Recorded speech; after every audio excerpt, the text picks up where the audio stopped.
आपण इशारा नाही धमकीच देतोय। मल्टीप्लेक्सच्या काचा फुटणार म्हणजे फुटणार अशा शब्दात मनसे नेते अमय खोपकर यांनी संताप व्यक्त केलाय।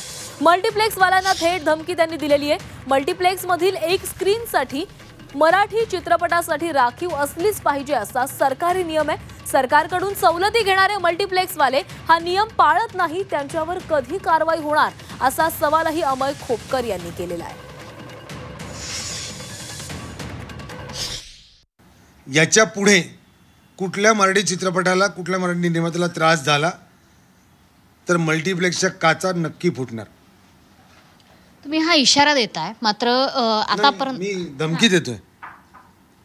मी इशारा देत नाही, मी धमकी देतोय की याच्या पुढे महाराष्ट्रामध्ये मराठी चित्रपटांना त्रास झाला लागले नाहीत तर तीव्र आंदोलन नक्की होणार।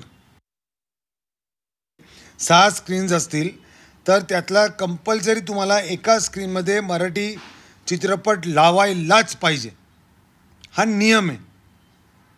आज आम्हाला सांगतात की तुम्ही सरकार दरबारी या, आम्ही तुम्हाला थिएटर मिळवून देऊ का?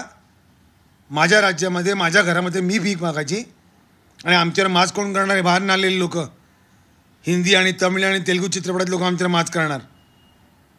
महाराष्ट्रामध्ये माज हा फक्त मराठी माणसांनीच करायचा। मल्टीप्लेक्स वाल्यांवर कारवाई करा, जे लोक कायदा तोडतात त्यांच्यावर।